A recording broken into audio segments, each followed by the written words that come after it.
მოგესალმებით, მონაკარეკლავ ტელეკომპანია პულსის ეთერშია. მე დღეს კიდევ ერთი ძალიან საინტერესო გადაცემამდე შემოგთავაზოთ განსაკუთრებულ სტუმართან ერთად. დღეს მონაკარს სტუმრობს ბატონი თემურ მამაცაშვილი. ბატონი თემურ, პირველ რიგში ძალიან დიდი მადლობა მინდა გადაგიხადოთ, მოგესალმოთ და პირველ დიდი მადლობა გადაგიხადოთ სტუდიაში სტუმრობისთვის და დათმობილი დროისთვის. თქვენ ხართ ჩემთვის ძალიან საპატივცემულო ადამიანი, თქვენი ოჯახი, ქალბატონ ირასთან ერთად. მე დიდი ხანია ვგეგმავ ამ გადაცემის ჩაწერას, გამომდინარე იქიდან, რომ ძალიან ბევრი საინტერესო ამბავი უკავშირდება თქვენს ცხოვრებას და მოღვაწეობას. თქვენ ხართ ჩემთვის ერთ-ერთი ყველაზე საპატიო და საყვარელი პროფესიის წარმომადგენელი, თქვენ დიპლომატი ბრძანდებით, განსაკუთრებული პატივისცემა მიიღეთ თქვენ და თქვენი პროფესიის ადამიანებმა. მე მიმაჩნია, რომ ძალიან დიდი მისია ადგილზეა დიპლომატს და ჩვენ გადაცემის დასაწყისში დაწყებამდე გითხარით, რომ არ ყოფილიყავი ექიმი და არამერჩი ეს პროფესია, ალბათ ვიქნებოდი დიპლომატი, იმიტომ რომ ძალიან მიყვარს ეს პროფესია და შორიდან ასე ვთქვათ, ყოველთვის პატივს ვცემ და მაქვს განსაკუთრებული გრძალვა იმ ადამიანების მიმართ, რომლებიც თავის ქვეყანას წარმოადგენენ უცხო ქვეყანაში. მე მინდა ჩვენ შევეხოთ თქვენ რამდენიმე მსოფლიოს უმნიშვნელოვანეს ქვეყნებში ბრძანდებოდით საქართველოს დესპანი. და თქვენი მოღვაწეები, პირველ რიგში მოდი ვთქვათ, ჯერ რა არის დიპლომატის პროფესია, რა პასუხს გეპლობები აკეცრია მას და მე უკვე თქვენი ცხოვრების და მოღვაწეობის შესახებ. მე მოგესალმებით. დიდი მადლობა მოწვევისთვის, ჩემთვის დიდი პატივია და შეეხება დიპლომატის სპეციალობას. ეს რაღაც განსაკუთრებული სპეციალობაა, რომელსაც პრინციპში არც ისეთი პირდაპირ ისეთი არ აქვს მიმართულება, ვთქვათ რა, მაგრამ ეს არის ქვეყნის პატრიოტი უნდა იყო და შენი ქვეყნის ინტერესებით უნდა ცხოვრობდე. ეს არის მთავარი. იქ უკვე შენი საკუთარი დრო, საკუთარი ოჯახი და ეს უკვე მეორე პლანზე გადადის და პირველი პლანზე არის ძირითადად შენი ქვეყნის ინტერესები.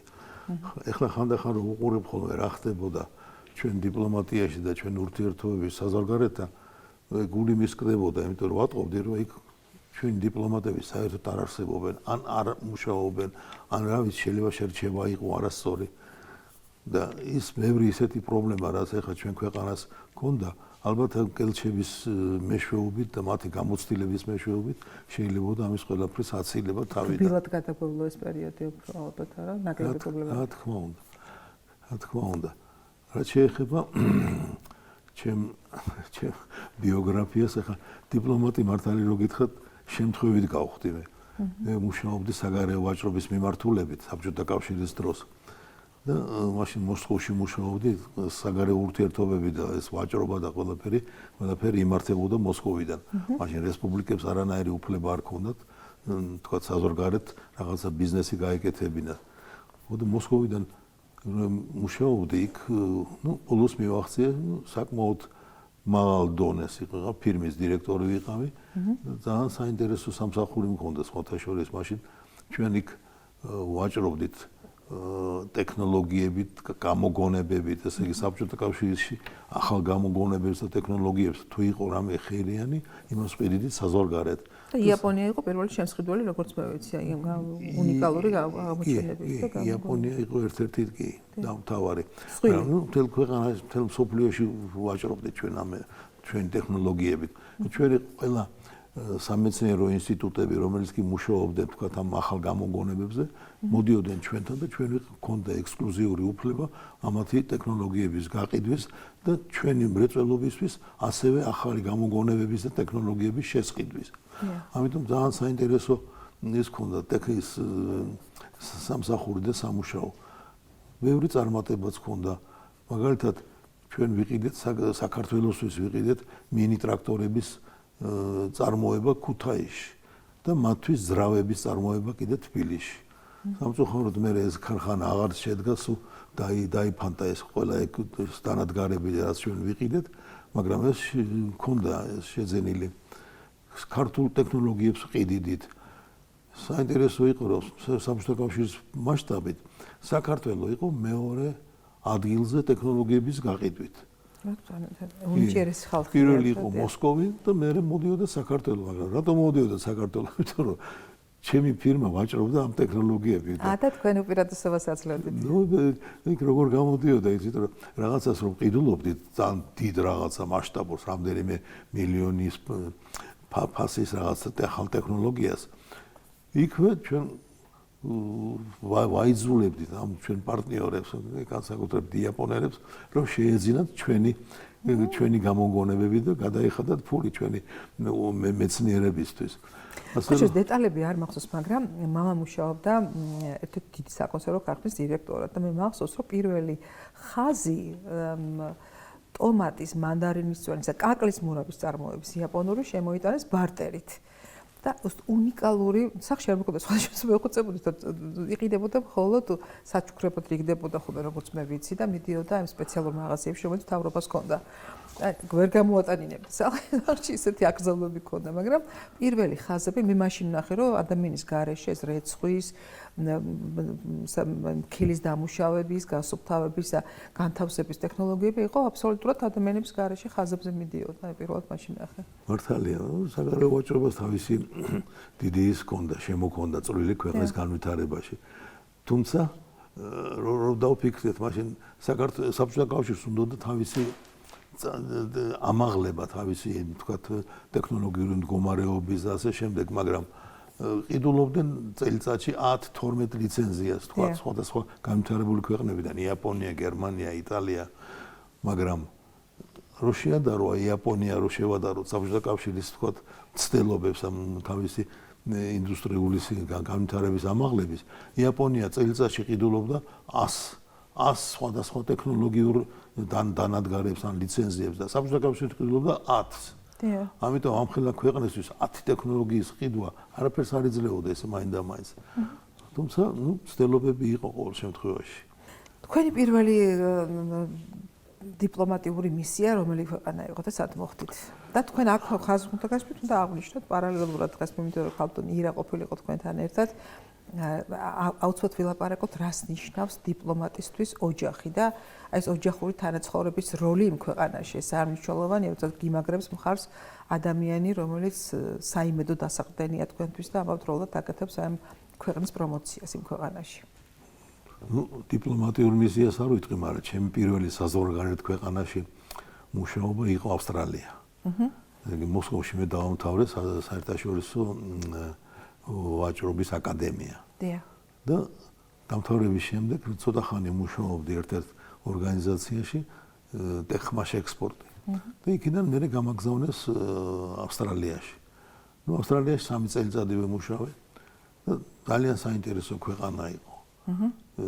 ძალიან ბევრი შედეგებიც ჰქონდა ურთიერთობების განვითარების მხრივ, ესე იგი, ბევრად გაიზარდა ჩვენი ექსპორტი, კაპიკები იყო წინათ.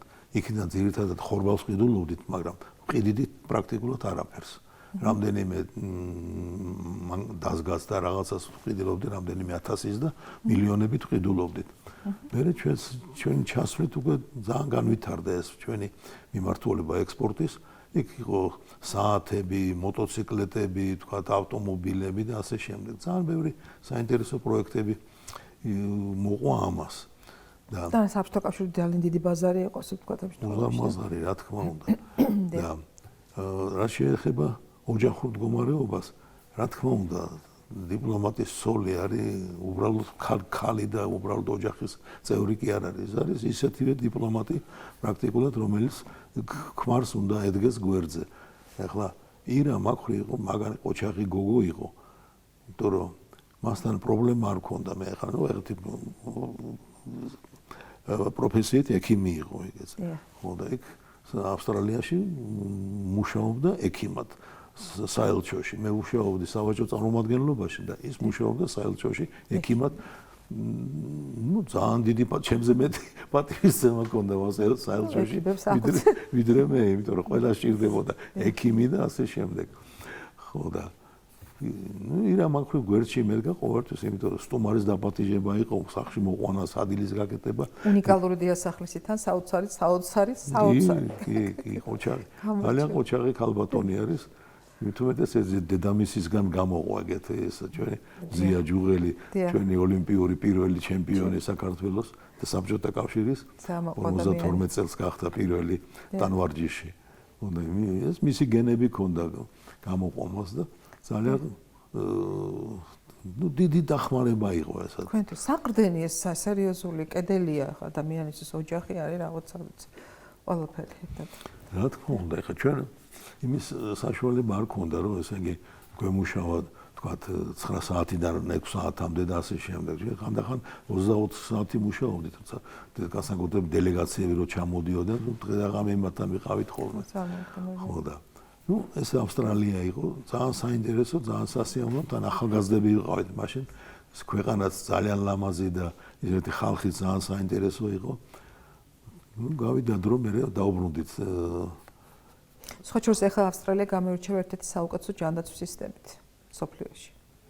ну, ახლა მოსახლეობა ამხელად კონტინენტია უზარმაზარი და მოსახლეობა იყო ჩვენ დროს რაღაცა 12 თუ 13 მილიონი. მეტი არა და? არა, ძალიან მადანან რაოდენობით ხალხი ცხოვრობდა იქ და თან ისინი უფრთხილდებოდნენ, ყველას არ უშვებდნენ თავის ქვეყანაში. ძალიან ისეთი ავსტრალიაში ჩასვლა და იქ დაფუძნება არ იყო ძალიან ადვილი საქმე. და ну, ავსტრალიას მოყვა მე ისევ ჩამოვიდით მოსკოვში, უკვე მოსკოვში ვიმუშავე მე სადღაც 10-12 წელი რომ ავსტრალიიდან დავბრუნდი. გავხდი ფირმის დირექტორი, ძალიან საინტერესო ფირმა იყო. ესე იგი, მთელი საბჭოთა კავშირის მანქანა დანადგარების მწარმოებელი სამინისტროები მოდიოდნენ ჩვენთან, იმიტომ რომ ჩვენ გქონდა მთავრობის დადგენილებით ექსკლუზიური უფლება ამ ჩვენი მანქანათმშენებლობის, ყველანაირი ტრაქტორების და ასე შემდეგ, მათი გამოგონებული ტექნოლოგიების გაყიდვის და მათთვის მთავრობის დადგენილებით, ესე იგი, ვიყიდულობდით ასევე ტექნოლოგიებს, რომ გაგვევითარებინა ადგილობრივ მრეწველობა. კი, სხვადასხვა მიმართულებად ამ მიმართ, რომელიც საბჭოთა კავშირში არ არსებობდა. სხვათა შორის მაშინ იყო ბევრი ქართული ტექნოლოგია, რომ გავყიდეთ იქიდან. ერთ-ერთი იყო მაწონის წარმოება იაპონიაში გავყიდეთ. ეხლა მიკურს ხოლმე რომ ნახულობ, ნამდვილი ქართული მაწონი იყიდება. ხო.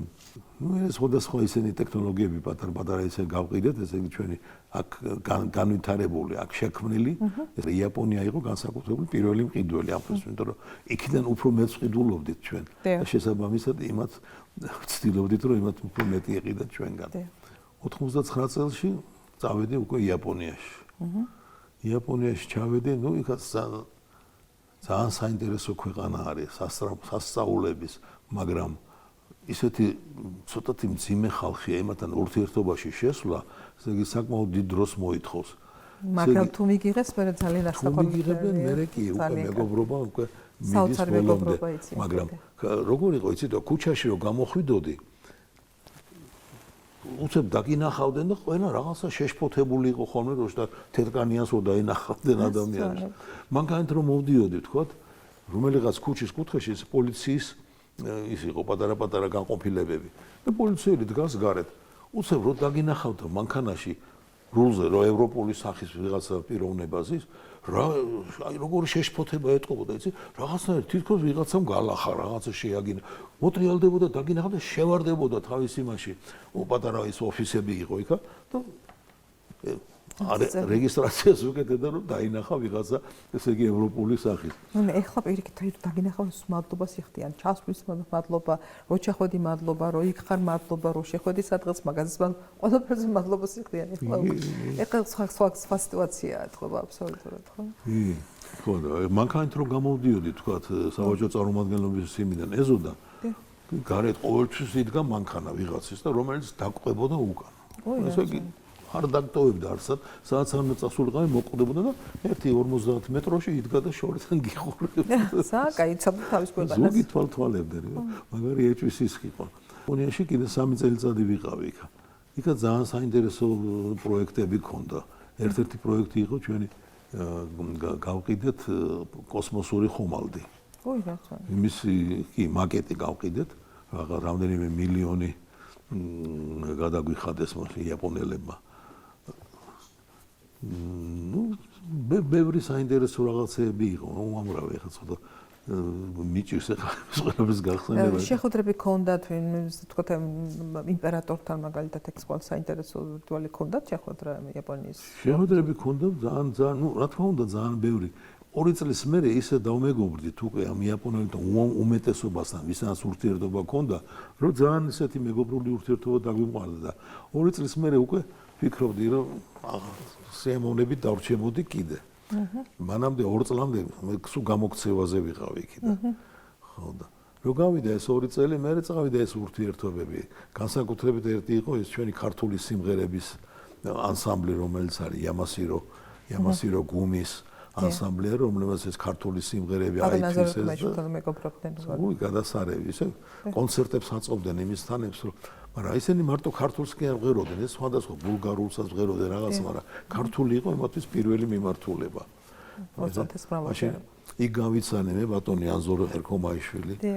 იმის მერე ძალიან დავმეგობრდი და ჩემ წიგში ეგრე პირველი წინასწრაფობა ანზორის არის. იქიდან მაშინ მართვე ჩამოიყვანა ეს ანსამბლი, ბავშვების ანსამბლი და მაშინ გავიცანე და იმის მერე დავმეგობრდით ისე რომ დღევანდლამდე ანზორი არის ჩვენთვის, რა ვიცი, ოჯახის წევრი, სამწუხაროდ აღარ არის აქ, მაგრამ ლალი მისი მეუღლე უსაყვარლესი ადამიანი ჩვენთვის კი. იქ გავიცანე, ასევე გარბაჩოვი ჩამოვიდა იქა. გარბაჩოვი თავის ცოლთან ერთად დელეგაცია იყო უზარმაზარი. თან რამდენიმე თვითმფრინავით ეს თავის ზილები ჩამოიყვანეს ეს უზარმაზარი მანქანები და 3, 4 თუ 5 მანქანა და ეს დადიოდა ამით თავის მანქანე დადიოდა ეს ბატონი მიხეილ სერგეევიჩი. მაგას საინტერესო იყო ეს მაგისი ქალბატონი ისეთი ის იყო მაგარი კაპასი დედაკაცი იყო ესე მაგარი ძალიან მე ამ ქალის რაისას იმაში ვიყავი ესკორტში მას სალკე ქონდა პროგრამა და მიხეილ სერგეევიჩს სალკე ქონდა და მე რაისასთან ვიყავი და იმას დავყვებოდი მე სულ განო სამაწელმა ძალიან ჩქარა გაიარა რა თქმა უნდა და დავბრუნდით უკან მაგრამ დავბრუნდით რატო იმიტომ რომ იქ მე კიდე იქ ვიქნებოდი ალბათ მაგრამ მაშინ რომ მოხდა რაც მოხდა საბჭოთა კავშირში დაინგრა მაშინ შევარდნაძემ მომნახა იქ ავსტრალიაში იაპონიაში და თხოვა ჩამოდი როგორ უნდა შემოსულიყავი ახლა მოსკოვიდან გაგზავნილი მივლინებით კაცი ნუ ზაფხულში შემეძლო ჩამოსვლა თქვა შვებულებაში და რაღაცა და მე ვთქვი აი ზაფხულში ჩამოვალ მეთქეს ხდებოდა სათლა ზამთარი იყო ხო და უკვე საქართველოში იყო ხო შევარდნაძე რომ ჩამოვიდა საქართველოში უკვე მეტყობა კადრებს ეძებდა ჭირდებოდა ახლა ბევრს არ იცნობდა ბევრს არ ენდობოდა და ასე შემდეგ ხო და მირეკავდა გურამ ახვლედიანი ჩვენი სავაჭრო პალატის თავმჯდომარე ის ჩამოდი ბატონ ედუარ შენი ნახვა უნდა და მე ვთქვი ზაფხულში ჩამოვა აუ ზაფხულამდე როგორ რა საბოლოო მოგა დავრეკე მოსკოვში და ეგეთი კაცი რო გიძახისო იმას უარს ვერ ეტყვიო ეს ჩემმა ახალმა გენერალურმა დირექტორმა მითხრა მოსკოვიდან და გამომიძახა მივლინებაში ნუ ჩამოვიდი მივლინებაში მოსკოვში და მოსკოვიდან ჩამოვიდი თბილისში თბილისში შევედი ბატონ ედუართან ერთი არ ვიცი 9 საათი 1 საათი ვილაპარაკეთ და გათავდა იმით რომ დამნიშნა ministrად ამ დროს იაპონიაში მუშაობ ჩემი ოჯახი იაპონიაშია ვიხვეწებოდი მე ვთქვი დავბრუნდები და 2 თვეში ჩამოვალ მეთქი და ეს არა შენო ეხლა გჭირდებიო ხა ეხლა გჭირდებიო მოკლედ და საინტერესო ის იყო ჯერ დამნიშნა მისა საგარეო ეკონომიკური ურთიერთობების კომიტეტის თავმჯდომარის პირველ მოადგილედ ტირე ministrად. ამ დროს თავმჯდომარე იყო სოსო ცისკარიშვილი და ის ministri არ იყო. ის იყო თავმჯდომარე და მე ვიყავი თავმჯდომარის პირველი მოადგილე ტირე ministri. მე ვიყავი მთავრობის წევრი და ის არ იყო მთავრობის წევრი. საქართველოს კონსტიტუციით. ნუ მე ესე გამოვიდა რომ რატომღაც სოსო პარლამენტმა არ დაამტკიცა. და ედუარდმა ჩემი კანდიდატურა წარადგინა და დავრჩი იქ. მაგრამ ესეც ისე გამოვიდა რომ წელიწად ნახევარი ვიმუშავე. მაშინ მან წელიწად ნახევრის მერე მთავრობა გადადგა, მეც გადავდექი და ახალ მთავრობაში უკვე აღარ შემიყვანა ეს. ეს სადღაც სექტემბერში იყო 92 წლის მე მგონი თუ 13 წლის. ხო და ვზივარ სახლში გავიდე ერთი თვე, ორი თვე, სამი თვე, არავინ არ მინძახის, არავის არ ვჭირდები. ნუ დავიწყე მომზადება, მეთქი წავალ ისევ მოსკოვში, ჩემ ძველ სამსახურში რა უყო. ნამდვილს მირეკავენ და ბატონ ედვარდს უნდა შენინახო. აუ, მივედი, მაგარი გაბრაზებული ვიყავი, ესეთ ნაწყენი ვიყავი, იმიტომ რომ ოდიში თქვენთან, მაგრამ ჩემზე პატივსანი კაცი მაშინ მთავრობაში არ იყო. შეიძლება 1-2 კაცი ყოფილიყო, სხვა დანარჩენი ისეთი. ხანდახან არ არის საჭირო პატიოსნება. ხო, და ეგ ზუსტად შეიძლება მაგარი შემიშალა ხელი, იმიტომ უაზროდ დავკარგე თანამდებობა და მე რო აღარ შემიყვანა მთავრობაში, просто ნაწყენი ვიყავი. ჩაომიყვანა საიდან? იაპონიიდან და დავჭი უმუშევარი. და ხელფასი მქონდა იაპონიაში $3000. აქ ჩაომიყვანა და $1.50 მქონდა ხელფასი. მახსოვს 18 კუპონი მქონდა. კუპონებში $1.5 კუპონი იყო ჩემი ხელფასი, მაგრამ $1.50 იყო. ხო და ნუ შევხვდი ბატონ ედვარდს და ნუ ვილაპარაკეთ და ნუ მაგარი ნაწყენი ვიყავი და ისე ძალიან ცოტა უკმეხად და უზდელად ველაპარაკე რა. ხო და შეუმთავაზა სხვადასხვა თანამდებობები, თავის მრჩეველი, მე ვთქვი ბატონო, მე რა უნდა გირჩიოთ თქვენ, მე ვთქვი. მოდიო მაშინო ელჩატო უკრაინაშიო. არა, მეთქი დიდი მადლობა, საკმარისი. მაშინ რუსეთში ტორგპრედატო, მეთქი დიდი მადლობა, მე ვთქვი ჩინეთშიო მოდიო. თქვა არა, მეთქი მადლობთ, მე უკვე საკმარისი მიმუშავე, მე ვთქვი აღმოსავლეთის ხალხთან, მე ვთქვი ეს მიყურა და მე მეუნება, იცი რა, მოდიო, წადიო და მოიფიქრე და ერთ კვირაში მითხარიო. ერთი თვის მერე მივედი უკვე და ვუთხარი, იმიტომ რომ ინგლისით შემომთავაზა მაშინ მათ შორის და ყველაფერზე უარი ვუთხარი, იმიტომ რომ მართალი რო გითხრა ძალიან ისეთი ვიყავი რა, ძალიან უკმაყოფილო იმით რომ რაც მოხდა.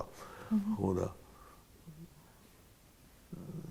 ინგლისეთს უარი ვუთხარი და მე რომ მოვედი სახში და ვისაც არ ვუთხარი ყველა ინგლისი ბოლოს მაიძულეს რომ დავთანხმდი მივედი ბატონ ედვარდთან და მე ვუთხარი აი ინგლისზე თანახმოვარ მეთქი კარგით ხო მაგრამ ეხა ფული უნდა ვიშოვოთ მითხრა ფული აღარ გაგს სად მნიშნავ მაშინ და ფულიც როგორ ვიშოვეთ საინტერესო იყო იმიტომ რომ მე სამინისტროში როცა ვმუშაობდი იქ ევროპამ გამოგვიყო ჩვენ 70 მილიონი EQ უნდა შეგვეხსხიდა სხვადასხვა საქონელი და კარაქი, ხორცი, ხორბალი და ასე შემდეგ. რძე. ნუ ძალიან ბევრი რაღაცა 70 მილიონი EQ-ი. ხო და აქედან კაი რაღაცა ნაწილი წავიდა ჯიბეებში. ხო და სამწუხაროა ეს სამწუხაროა საშინელება იყო იმ პერიოდში. ხო და მაშინ ისე გამოვიდა რომ კარაქი რო შევიძინეთ კარაქი იყო თუ ზეთიკი აღარ მახსოვს მაგრამ ისე იყო რომ ჩამოვიდა ძალიან ცუდ მდგომარეობაში ესე იგი ეს კარაქი იყო იმაში გემით ჩამოვიდა ოდესაში და ოდესიდან ბარჟებით ჩამოიტანეს ფოთში ამ ზაფხულში ეს დამდნარი იყო ამ ბარჟებში ესე იგი ტბა იდგა კარაქის გამდნარი ხო და მაშინ ეს დაზღვევაში მივედით ყველაფერი და დაზღვევამ პრაქტიკულად გითხრა რომ კაი აგინას ღაურებთ ამ დროს მე წამოვედი სამსახურიდან და ეს ჩაკვდა როგორც იყო ეს არავინ აღარ მიეხედა ამას ხო და მე რომ შემოთავაზა ეს თანამდებობა მაშინ მათ ვუთხარ ბატონ ედვარდს მე ვთქვი ესე იყო ჩვენ მე ვთქვი შეგვეძლო დაზღვევით რაღაცა ფულის აღება და თუ ნებას მომცეთ მე ვთქვი ჩვენ ამ თემაზე ვიმუშავებთ და თუმცა უკვე აღარ მუშაობდი ამ სამინისტროში. ძალიან საინტერესოა. ხო და მე ვთქვი იმ ფულს თუ მივიღებთ მეთქი გამოვიყენოთ საელჩოს დასაფინანსებლად. კარგიო მითხრა. ხო და მივაწეკით და $100,000 გადაგვიხადო მაშინ სადაზღვევო. ხო და ამ ფულით ეს ფული ავიღე და ჰოლანდიაში ჩემ მეგობრებს ვთხოვე რომ ანგარიში გაეხსნა ჩემთვის და თავის ანგარიშზე ეს ფული დაედოთ. იმიტომ რომ აქ რო ჩამოგვეტანა ეს ფული, კიდე კაპიკი არ დარჩებოდა. ხო და ეს ფული შევინახეთ იქა. ნუ მე კიდე ომი დაგჭირდა იმ ფულის ზოგმა გაიგო, იქ ფული არის და დადიოდნენ იმ ბანკში და ცდილობდნენ ფული გამოეტანოთ. მე ნუ ყველა დამეხმარა ეს მაშინ ფაცაცია იყო პრემიერ-მინისტრი ეგ დამეხმარა. ხო და ეს ფული შევინარჩუნეთ და გადავრიცხეთ ინგლისში. და ჩავედით და ეს პირველი და ჩვენი მოღვაწეობის დაწყება ამით მოხდა ამ თანხით. გაჩნდა საელჩო. ხო. ჩავედით მაშინ ლონდონში ეს მე და გია სულხანიშვილი. აქედან გავფრინდით ინგლისური კომპანიის კერძო თვითმფრინავი და 7 კაციანი პატარა თვითმფრინავი დაფრინავდი ხოლმე აქა და იმასთან ერთად გავფრინდით ლონდონში. და დაიწყო ჩვენი მოღვაწეობა ლონდონში ამით. პირველ ხანებში მარტო ორი ვიყავით, არც მძღოლი, არც მდივანი, არც არაფერი და ეს ნელა აეწყო ეს ყველაფერი. ჯერ სახლი ვიქირავეთ იმ სახლში, მეც ცხოვრობდი და ერთი ოთახი ოფისი ჰქონდა. მე გადავედი ცოტა უკეთესი ვნახეთ და ასე შემდეგ. მე დაიწყო ჩვენი მოღვაწეობა, ის უამრავი რაღაცები მოხდა ისეთი საინტერესო პროექტები, თქვა, რამდენიმეს ჩამოვთვლი რამაც, პრინციპში რითაც ჩვენ ამაყობდით და მაყოფილი ვიყავით, რაც გავაკეთეთ. ერთი იყო ჩვენი სანაოსნოს გემები. უამრავი რაოდენობა, ესე იგი, თავიდან საბჭოთა კავშირი რო დაიშალა, საქართველოს დარჩა სადღაც 50-ზე მეტი საოკეანო გემი. დიახ. აქედან გაიყიდა ეს იქით-აქეთ და ინგლისში შექმნეს ამათმა Anglo-Georgian Shipping Company, ესე იგი, ერთობლივი ფირმა ინგლისთან. და რომლებიც უწევდა ამ ჩვენ სანაოსნოს მენეჯმენტს, ტვირთებს, რემონტს და ასე შემდეგ. მაგრამ ფული საქართველოში არ შემოდიოდა, სად მიდიოდა? კაცმარიცის, ეს ჯიბებში მიდიოდა და მე მგონი ბათუმში მიდიოდა მაშინ ხელმძღვანელობასთან ეგეთი ბატონ ასლანთან. ხო და ეს იყო რომ ეს სანაოსნო გადავარჩინეთ ჩვენ. ესე იგი პრაქტიკულად გადავარჩინეთ როგორი, უიმდენი ვალები ქონდა თუ ნახევარი სანაოსნოს გემები გაიყიდა ამ ვალების დასაფარავად. და დარჩა საბოლოო ჯამში დარჩა 12 თუ 13 გემი. მერე იმდენი ისეთი მოხერხდა რომ ორი ახალი გემი შეიძინა კიდე ამ შეკვეცილმა სანაოსნომ. მაგრამ მერე სააკაშვილი მოვიდა და ეს სანაოსნოც გაყიდა. ესე იგი ჩვენი მცდელობები ჩვენ საზღვაო ორგანიზაციასთან მე წარმომადგენელი ვიყავი საზღვაო ორგანიზაციაში გენერალურ დივანთან ძალიან კაი ურთიერთობა ჰქონდათ. გადასარევი პიროვნება იყო ერთი კანადელი ბატონი უილიამ ონილი. იმას ძალიან მეგობრული და ისეთი შინაურული ურთიერთობა ჰქონდა და თხოვეთ რაღაცა და ისე გამოვიდა რომ მათმა ნებართვა დაგთვეს და საქართველოს შეიყვანეს თეთრ სიაში, რომელსაც ქართული მეზღვაურის დოკუმენტი და სოფლიოში ყველა კუთხეში შეეძლო გემებზე მუშაობა ჩვენ მეზღვაურებს. ეს გაკეთდა და ამ დროს გემები აღარ დაგვრჩათ ჩვენ საერთოდ. ესე იგი, პირველად ეს გემები წავიდა მენეჯმენტში ფირმა კოლუმბიასთან, კვიპროსზე იყო დარეგისტრირებული ეს ფირმა და ისინი ამ გემებს მენეჯმენტს უკეთებდნენ და მოლაპარაკებულები ვიყავით, რომ ჩვენი მეზღვაურები იქნებოდნენ ამ ეს გემზე ეკიპაჟების უყოდა. მე ეგ საიშალა და გემები გაიყიდა ვიღა ამერიკულ ფირმას. არის ადამიანის ცხოვრებაში რაღაც ეტაპები, რაც აი ძალიან დიდი სირცხვილეა ჩემის აზრით, აი ქვეყანას ესეთი შესაძლებლობა, ეხლა ეს ერთობლივი კომპანია რამხელა შემოსავალი იქნება თვითების გადაცემის სიტუაციაში. ჩემ ცოტა გაუგებარია ხოლმე ეს და ეს რაღაც ქმედებები და ქვეყნის აყვავებაზე ლაპარაკი პარალელურ რეჟიმში. მე ვიცი თქვენ ძალიან საინტერესო თავგადასავალი ქონდათ და ძალიან კარგი ურთიერთობა ქონდათ დედოფალთან. და თუ შეიძლება ეს ეპიზოდი როგორი იყო თქვენ და ქალთან ირას ძალიან საინტერესო ეპიზოდი მახსოვს თქვენ ცხოვრებიდან. ეგ მართლა ძალიან საინტერესო იყო, ალბათ ერთ-ერთი ყველაზე დასამახსოვრებელი მომენტი ჩვენი ინგლისში ყოფნის. რა ხდება, ესე იგი სელჩოში ვზივარ და ტელეფონი რეკავს, კითხულობენ ელს. ვინ კითხულობს, ესე იგი ვიცე-ადმირალი ესა და ეს ბლეკბერნ სახელად. ხო და ელსთან მინდა დალაპარაკება. უპასუხებად ბატონო ვიცე-ადმირალო, რაშია საქმე, რომ მეუნება იცით რომ მე დედოფალის დავალება მაქვს, მინდაო დაგპატიჟოთო სადილათო დედოფლის სახელითო.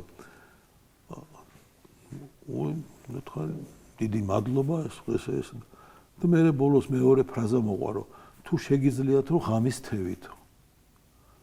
ეგეთი რამე არ გამიგია.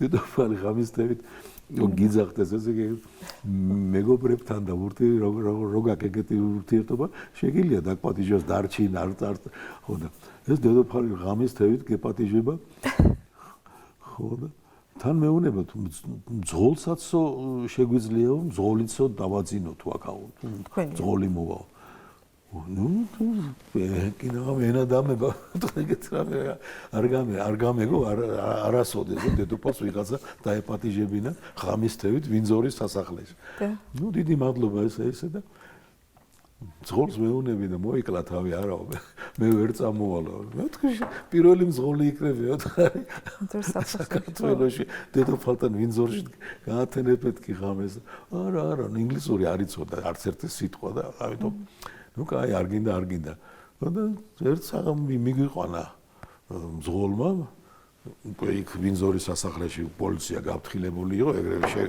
შეგვიშვეს შიგნით ხო და გამოგვიყვეს იქ აპარტამენტები დასაძინებლად 3 ოთახიანი აპარტამენტი იყო და როგორც იყო ერთი ოთახი მერე შუაში პატარა კაბინეტი და მერე მეორე ოთახი ეს ორი საძინებელი იყო და შუაში იყო პატარა კაბინეტი პატარა საძინებელი მქონდა მე დიდი უზარმაზარი საძინებელი მქონდა ჩემ ცოლს მეთქი რა არის ეს როგორ ვეთქი თან ჩემ ცოლთან საძინებელი ლოგინი იდგა უზარმაზარი ერთი 4 კაცი დაეთოდა იქ ხარი რა შეასაკო ეგრე არისო ჩვენთან რომ კაცო ძალიან მკაცრი ისააქო უფლება რომ ძალიან ისეთი შეზღუდულად ძალიან არ განავარდეს ლოგინში და თუ კარგად დაძინება უნდაო და ცოლსო დაუკაკუნოსო და ნებართვად ხოვოსო ის თუ შეუშვებსო თავისთან მაშინ დაწובה ამ დიდ ლოგინში და დალაღდებაო მოკლედ ესე გამოგვივიდა ირას გოგო ერთი ახალგაზრდა გოგო ემსახურებოდა მე ახალგაზრდა ესეთი ბიჭი ოფიცერი პატარა ახალგაზრდა და მოკლედ ხელი არაფერზე არ მოვაკიდებინეს ესე იგი ჩემი მივედი ჩვენ ჩემოდნები ტანსაცმელი და გამოგვეცვალა და რაღაცა და კოსტუმებით რომ მივედით მე უნდა ჩაგვეცვა ფრაკი იყო თუ ეს სმოკინგი ირას კიდე საღამოს ტანსაცმელი გრძელი კაბა და რაღაცა მოკლედ ეს ყველაფერი ამოიღეს და სათითაოდ ესე დააწყვეს ლამაზად დაუწყვეს უჯრებში იმაში თეთრეული ყველაფერი მეც ეგრევე დამიუთავეს საროჭი შარვალი რაღაცა მოკლედ გამომსახურება წავედით იმაში სადილად და სანამ სადილად მივიდოდით პატარა მიღება ქონდა დედოფალს და მის მეუღლეს სადაც დელეგაცია ვინც იყო დაპატიჟებულები ყველა შეკვრივეს რომ ერთმანეთი გაგვეცნო დაპატიჟებული იყო სულ 6 წყვილი. დიახ. ხო დედოფალი მასი დედოფალი ქვეყნები ვინ იყო? ერთი ავსტრალიის იყო ის ჰაი კომიშნა. ეს ელჩებს ართულიან ელჩებს ეს თანამეგობრობის წარმომადგენლები ვინც არიან იყო ჰაი კომიშნა, ეგ იყო მარტო ავსტრალიელი, მერე იყო თავდაცვის მინისტრი, გენშტაბის უფროსი იყო იყო ოჯახური სასამართლოს პრეზიდენტი იყო ქალბატონი და ერთი იყო ვიღაცა ფილანტროპისტი. ახლა რას ნიშნავდა ეს ფილანტროპისტი მე მაინც ვერ გავიგე, ეთყობა რაღაცებს აფინანსებდა, ეთყობა დედოფლის ფონდებს ან რაღაცას ეთყობა და ის იყო დაპატიჟებული. აი ესე ვიყავით 6 წელი. ხო და ისა იტონის აკადემიის ის იყო რექტორი, სადაც მაგის შვილები სწავლობდნენ და შვილიშვილები. აი ესე ვიყავით სულ. ხო და გავიცანეთ და იყო კონსერვატიული პარტიის თავმჯდომარე. ეს თავმჯდომარე იყო სასწაული კაცი რა. ესე იგი ერთ პატარა ოთახში ვიყავით სულ ყველა, ხო? ეს 12 კაცი ჩვენ სტუმრები და ერთი 4-5-6 კაცი იყო დედოფლის მხრიდან, ქმარი, პირადი მდივანი, თანაშემწე და ასე შემდეგ, ხო და რამდენჯერ შემხვდა ეს კონსერვატიული პარტიის თავმჯდომარე, ხო, იან დანკან სმითი იყო, მე მინისტრად დანიშნეს ეგ. ეგ იყო რამდენჯერ წავაწყდი ესე, ხო და იმდენი ხელი ჩამომართვა და გამეცნო. მეთქი ის თვითონს ვერ გაწევს ამ სამსახურში, ვთქვი, ცოტა ვერ იყო რაღაც. ცოტა ხანში შემოვიდნენ ძაღლები. ერთი 4 თუ 5 ძაღლი შემოიყვანეს აქა და ეს ძაღლები ჩვენ ფეხებში დაზიან, ეს დედოფლის საყვარელი ძაღლები იყო. ეს ერთ-ერთი ის იყო მეგობრული სიტუაციის შექმნა. ხო. მოკლედ ჩვენ ვეფერებით ამ ძაღლებს დედოფალს რო ასიამოვნოთ. მოკლედ ერთ საათში დავიშალეთ, გამოვიცვალეთ, ჩავიცვით სმოკინგი რაღაცა. ისევ წავედით უკან. უკვე სადილზე. დავჯეგეთ სადილზე. ეს ყველაფერი პრინციპში მაქვს საბუთები და რაღაცა. ის კი არა, გადაღებაც მინდოდა ვიდეოსი, მაგრამ დავიწყე გადაღება კორიდორში შემოვედით. და ესენი მოდიან ეს დელეგაცია დანარჩენები ძიგან ჩვენსკენ და ჩვენ უნდა შევერთებოდით და სადილას ავსურდა. რომ მოდიოდნენ და ვიღებდი ამ კამერაზე, ვინც მოყვებოდა ეგ ისეთი სახე მიიღო, მეთქი მომკლავს ახლა. თუ აკრძალულია გადაღება იქ. არავით არის. ხო და მოკლედ დავჯეგეთ სადილად. ძალიან ბევრი ვილაპარაკეთ. 1-2 საათი ირა იჯდა პრინცის გვერდზე, ამ დედოფლის მეუღლის გვერდზე. მე მეჯდა გვერდზე ეს ოჯახური სასამართლოს პრეზიდენტი. მოკლედ ვილაპარაკეთ. ირას და პრინც ენა არ გაუჭირებია და ამ ხის განმავლობაში სულ ლაპარაკობდნენ. მე ირას გვერდზე იჯდა მეორე მხარეს პრინცისგან იჯდა კიდე თავდაცვის მინისტრის ქალწოლი. და ის კი მაგრამ მოგვაქცია ყურადღება ამ პრინცს ეუნება ჩვენს და ეს კიდე ირას თან ეტყობა როგორც ჩანს ხო მისცეს ინფორმაცია ვინ რას წარმოადგენს და მათ შორის ირაზე დაუწერესო ირას დედა იყო ოლიმპიური ჩემპიონი. ხო და ამას ვეღარ აღიქვა ეს როგორც ჩანს და იფიქრა რომ ოლიმპიური ჩემპიონი ირა იყო და ირას ეუნება ვაი შენ 52 წელშიო გახდიო ჩემპიონი ევროპის მოკლედ აერია ცოტა 52 წელში ირა 4 წელს მოკლედ ეს მე რომ მოვჭით სადილს წავედით დედოფალმა შემოგთავაზა რომ სასახლეს დაგათვალიერებინებთო.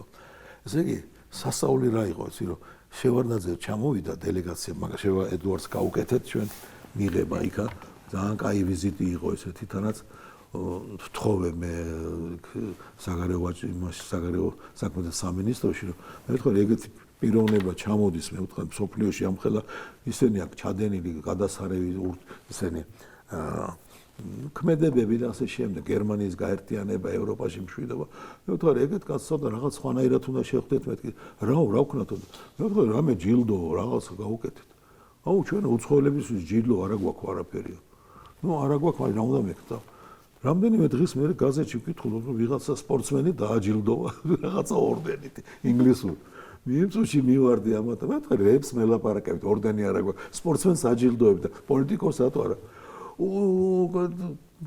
და გაუჭირდათ რაღაცა და კაი ვიფიქრებთო 1-2 კვირის მერე შეგვატყობინეს რომ დედოფალმა გადაწყვიტა რომ თქვენი პრეზიდენტი უნდა დააჯილდოოსო წმინდა გიორგის და წმინდა მიხეილის ორდენით. ამას იმიტომ ვიძახდი რომ დედოფალმა შემოგთავაზა რომ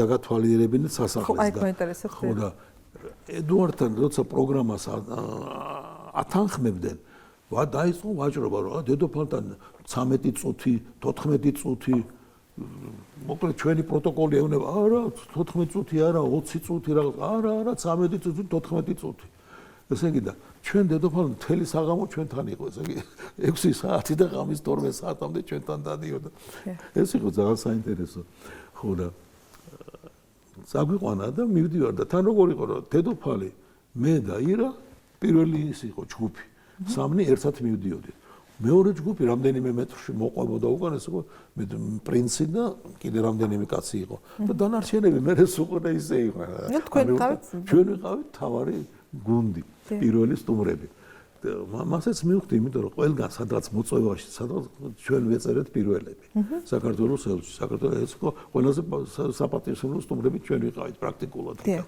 ხო და შეგვიყვანა დედოფალ ნუ დაგვათვალიერეს ყველაფერი ხანძარი მოხდა როგორ გააკეთეს რაღაცა და შევერი შეგვიყვანა ბიბლიოთეკაში რომელიც პრაქტიკულად არის მაგისი მუზეუმი დედოფლის ხო და შეგვიყვანა და რო შევედით ესე ოთახში კარებში და მარცხენა მხარეს ესე იგი წაგვიყვანა იქ დიდი მაგიდაიდო მივედი მაგიდასთან და გაშლილია საქართველოს რუკა რომელიღაცა ძალიან ძველი რუკა რომელიღაც საუკუნეების და გვერდზე სურათები ქართველი მეფეების იქ ერეკლე კიდე ვიღაცა სვიმონ მეფე და კიდე ვიღაცები იყვნენ სურათები აწვევ დედოფალმა მიგვიყვანა და ეს გვაჩვენა ესე იგი და გამოხატა თავისი ინტერესი საქართველოს ხო შევეს პირველად მოვისმინე თქვენგან ეგ ისტორია ვიფიქრე რომ აბედნიერებაა მეთქი რომ ეს პატარა ქვეყანა ესეთი დიდი და საინტერესო ისტორიის და საინტერესო გავლენების მსოფლიოში ქვეყნისთვის ესეთი საპატივცემულო ადგილზე იყო თქო და თქვენ როგორ ახსენეთ მაინც რომ ეს საქართველოს იყო თქვენ რო იყავთ დაპატიჟებული იმიტომ გაშლილი თუ ადრეც შესაძლებელია ეს ქონდა გაშლილი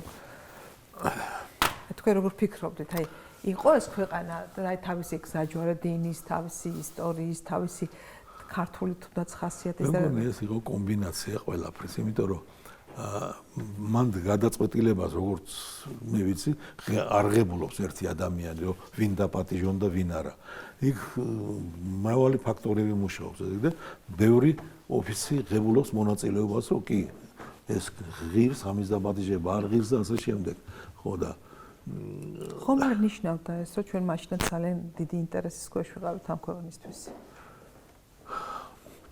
ინტერესის ქვეშ რა თქმა უნდა ვიყავით და იმიტომ რომ საქართველოს პრაქტიკულად არ იცნობდნენ და ეს უკვე ნელ-ნელა ჩვენი პრინციპში ძალიან ბევრი რაღაცები გაკეთა იქა ერთ-ერთი მაგალითი იყო ეგეთი რომ მე მივედი ჩოხით დიახ მივედი ამ დედოფალთან მიღებაზე სხვა დროს რაღაცა იყო მანამდე ხო და დედოფალი მოვიდა, ну, ძალიან ის ინტერესით, მე პრინცი მოვიდა, მე 3-4 კაც, როგორ არის რაღაცა დიდ მიღებას რო აკეთებენ, საელჩოები ესე არიან განლაგებული უზარმაზარი დარბაზია და ესე გარშემო კედლის გარს. დედოფალი შემოდის, უკან მოყვება ქმარი, მე შვილი, მე რომელიღაც ერთ-ერთი დიდებული და ისინი მოდიან და თითო-თითო გელაპარაკება შენ შენ, მე შენ მეუღლეს, მე შენ შვილს, ან საელჩოს თანამშრომელს, ვინც არის შენთან ერთად. ხო და დგევარ მე ხანჯლით ეს მასრებით რაღაცა.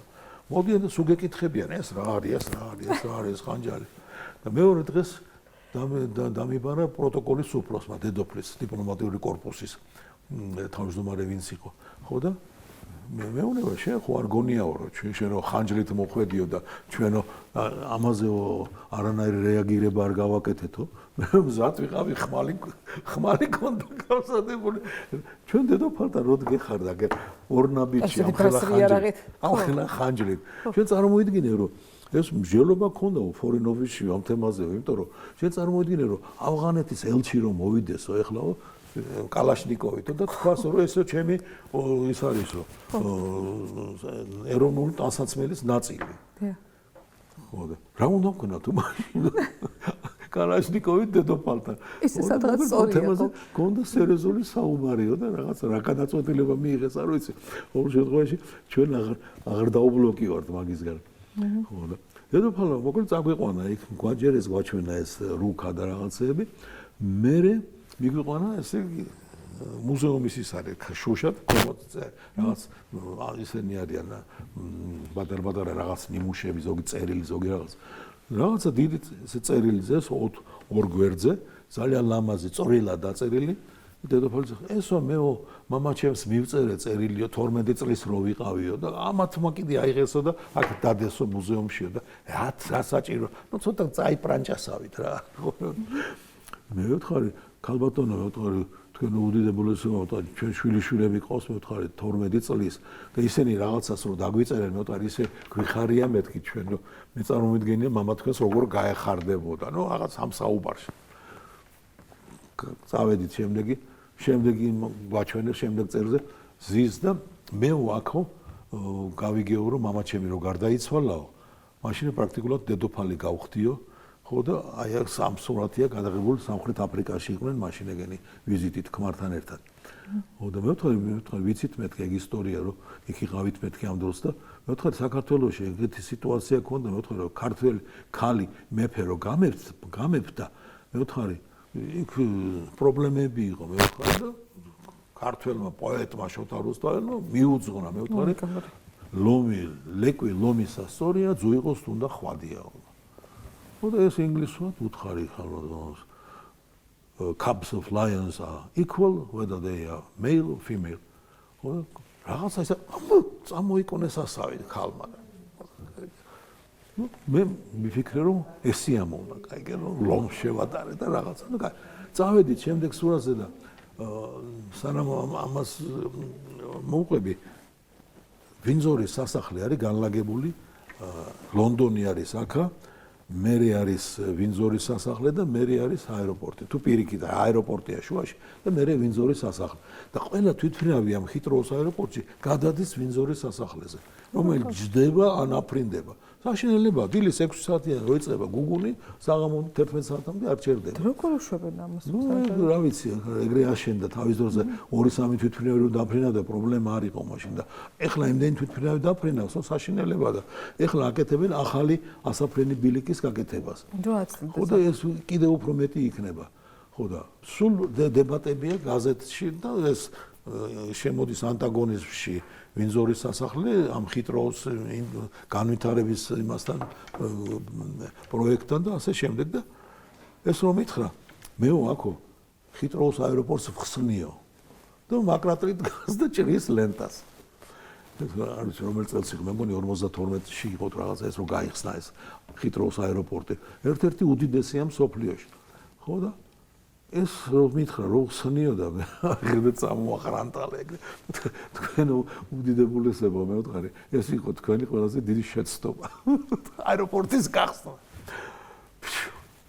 და იმ წუთში გენახა რა მოხდა რა ესე იგი ხალი ესეთი მეგობრული მხიარული რაღაცა და უცებ რომ გაიყინა ცხვირი წაუწვეთ და რაღაცა და აუ შეიკრა ესე და გავგიშდი ვთქვი სტუტუცო ეს რა ჩაიდინე მე ვთქვი ეხლა რო ყოფილიყო ძველი დროც წაგიყვანდი და თავს წაგაჭრიდე ხო და რაღაცა რამდენიმე წამი გავიდა უცებ აკისკის და ეს ხალი და მირტყავს ხარში ხელს და yes you are right you are correct მიწა სამჯერ 4 დამარტავ ხარში ეს სხვები გვიყურებენ დედოფალი ურტყავს ელს ხარში რატო ეგეთი რამე სასწაული ხდებოდა ჯერ ვერ მიხვდა ჯერ შეურაცხყოფად მიიღო და მე რო გადახარშა ეს ეთქობა ერთი ორი წამი ესე იყო რაღაცნაირად გაშეშებული ეს კაცი ხო იმის მერე მოკლედ დავშორდით ხამით 12 საათზე წავიდა ეს ქალი გამოგვემშვიდობა თბილა და დილას უკვე ვისაუზმეთ უკვე მის გარეშე ამათ გარეშე დედოფალ და მის მეუღლის გარეშე და დავიშალეთ და მოკლედ ეს დღემდე ისეთი სამახსოვრო ამბავია ძალიან საინტერესო ისტორია ნამდვილად კი საინტერესო იყო ძალიან პატარა ბიჭი ჩავიყვანეთ ლონდონში 9 წლის ბავშვი რომელიც მხატვარი იყო ქუთაისელი ბესო ყაზაიშვილი ეს თემურ შაშიაშვილის პროტეჟე იყო მე მელჩად მივდიოდი ლონდონში მაშინ გადავწყვიტე რომ საქართველოს ძირითადი ქალაქები შემოვიარე მე თქვა გავეცნობი რაღაცა ისტორია რაღაც პროექტებს რამეს იქნებ რაღაცაში დავეხმარო და გამოადგე ლონდონიდან მეთქი და მათ შორის ჩავედი ქუთაისში ფოთში მე ბათუმში ჩავედი ხო და ქუთაისში რო ჩავედი თემურ შაშიაშვილმა წამიყვანა ამ ბავშვთან ოჯახში და მათ ჩვენ ეს მხატვარი ყავს ჩვენ ესეთი 9 წლის ბავშვი გენიოსი არისო ну მივედით მართლა და ну ზღაპარი არავინ არ იყო მშობლები ბავშვი მარტო იყო ბებიასთან ერთად და ერთელი და დიდი ოთახი ჰქონდა და სულ სურათებში დაკიდებული სურათები მოკლედ ეს გავიცანით ეს ბავშვი რაღაცა სასწაული პირობებში ცხოვრობდა ესე იგი ტუალეტში რო შევიდით როგორც ქვემოთ პატარა ორმო ჰქონდა ესეთი და მოკლედ სასწაული იყო თანაც ვალები ჰქონდათ უზარმაზარი იმიტომ რომ ვიღაცამ დაპირდა რომ გამოფენას გაგიკეთებთ ამათმა ბანკში აიღეს $1000 ვალი და ეს პროცენტებში მიდონ სახლი უნდა გაეყიდათ. ნუ ჩავედი ლონდონში, სულ ფიქრობდი რომ ამ ბავშვს რაღაცა უნდა გაუკეთო, რაღაცა და მომენტს ვეძებდი და სიტუაციას რაღაც. ხო და ერთხელ გავიგეთ რომ ევრობანკში იქაც წარმომადგენელი ვიყავი ევრობანკში გუბერნატორი. ხო და ევრობანკში ტარდებოდა წლიური მართველების შეხვედრა. ხო და მივედი პრეზიდენტთან და ძალიან კაი კაცი იყო საყვარელი დელაროზიე. იმას თხოვე, მე ვთქვი, ერთი ბავშვი ყავს ეგეთი და აი ეგეთი სურათები რაღაცა და თუ შეიძლება თქვენთან გამოფენა გავაკეთო ამ მართველების შეხვედრის დროს, იმიტომ რომ უამრავი 2000 კაცი ჩამოდიოდა ამ დროს და ესწრებოდა იქა და მე ვთქვი ამ ბავშვს იქნებ გაიყიდო სურათი რაღაცა. კიო დამეთანხმა. მართლაც მთელი კარიდორები და ისინი სადაც კი იყო, ამის სურათები დავკიდეთ ამ ბესოსი. და ბესო ჩამომიყვანა ლონდონში თემური. თემური მოფრინავდა ამერიკაში მიდიოდა, ჩამომიყვანა ეს ბავშვი. დამიტოვა ეს ბავშვი თავის ზურგით ათრევდა ამ სურათებს ამ ბავშვისთვის. ჩამოიტანეს ეს სურათები, მივიტანეთ ამ ბანკში, დავკიდეთ ყველაფერი, გაიარა ამ მართველების ამ კონფერენციამ და არავის არ მიუქცევია სურათებისთვის ყურადღება. ხო, ну რაღაც ეთყობა ან რეკლამა უნდა და ან რაღაცა უნდა და წავედით მე და რაღაცა გალერეა ვნახეთ. როი მაილსის გალერეა. და იმას ვაჩვენეთ ეს სურათები და ვუთხარით ეგ კი ბატონო მოდითო და მე უფასოდ გაგიკეთებთო გამოფენასო. მართლაც მივედით ამასთან. გამოფენა გაკეთდა, ამ მანამდე ამან დაპატიჟა ვიღაც ჟურნალისტი. ჟურნალისტმა უზარმაზარი სტატია გამოაქვეყნა ცენტრალურ გაზეთში. ну ის არისო რა ახალი პიკასო. და დალი და ამებს ადარებს ეს ქალი ამას ფრანგი ჟურნალისტი იყო საყვარელი გოგო იყო ისეთ ხო და მეორე დღეს გამოფენის დღეს 11 საათზე გამოფენა გაიხსნა 10 საათზე ყველა სურათი გაყიდული იყო უი რასწორია ესე იგი 1 12 თუ 15 დიდი სურათი ჩამოიტანეს ერთი მეტრო ნახევარი მეტროზე და ასე შემდეგ და უამრავი აი ალბომის ფურცელზე ამისი სკეჩები ისე ესკიზები ესკიზებზე ნუ ჩვენ ფული ვიშოვეთ იქა ჩარჩოებში ჩავასმევინეთ იმ სურათების ჩარჩოებში ჩავასმევინეთ ყველაფერი და დილას 10 საათზე ყველა სურათი გაყიდული იყო სასწაული მოხდა ესე იგი ნუ ახლა ძალიან ძვირი არ იყო მართლა მაგრამ 2000 ფუნტი 1500 ფუნტი ესე მაგრამ ამ ბავშვმა ეს ფული ამოიღო რაც სახლის გამოყიდვას სჭირდებოდა სახში კი თავიდან შენ არის ახლა ეს ბიჭი ახლა არის ამერიკაში ამერიკაში ჩამოვიდნენ ამერიკელები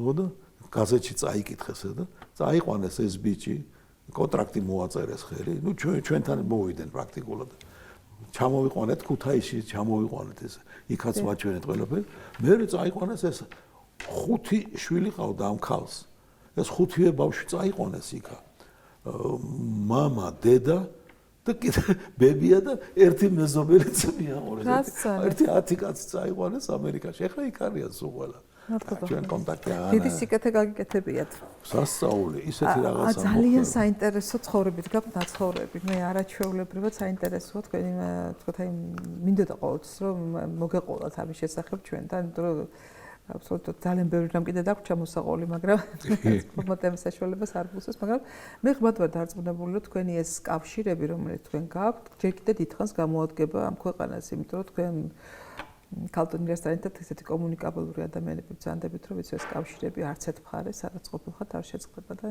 ჯერ კიდე დიდი იმედი გვაქვს რომ ბევრი მიმართულებით ბევრ ადამიანს დაეხმარებით და პირველ რიგში თავის ჩვენს ქვეყანას დარწმუნებული ვარ გამოადგებთ იმიტომ რომ ადამიანები დიდი გამოცდილების ძალიან დასაფასებელია და თქვენ გაქვთ არა მარტო თქვა თეორიული არამედ პრაქტიკული შეხება და იცით სად როგორ აენაზე და ვის როგორ უნდა ველაპარაკოთ იმიტომ რომ დიპლომატია რამდენადაც შორიდან მომხიბვლელია იმდენად რთული და ასე ვთქვათ დიდად საპასუხისმგებლო საკითხებია და საქმეა. მე მინდა მადლობა გადაგიხადოთ სტუდიაში დობრობისთვის.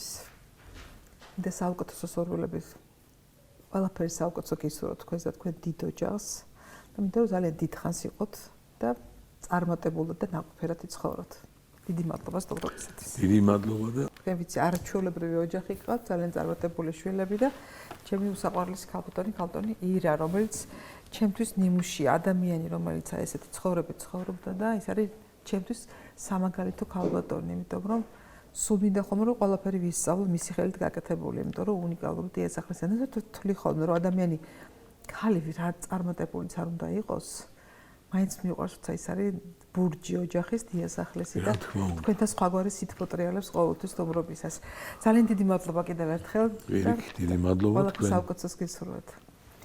მე კი დავამშვიდობები ჩვენს ტელემაყურებელს. მე ვფიქრობ, ერთი ძალიან საინტერესო ადამიანი და ისე დიდი ოჯახი გააგაცანით და ვფიქრობ, თითოეულ ადამიანს თავის მოღვაწეობის ალთზე ძალიან ბევრი რამის გაკეთება შეუძლია ჩვენი თავის ქვეყნისთვის და ამ შემთხვევაში ჩვენი ქვეყნისთვის.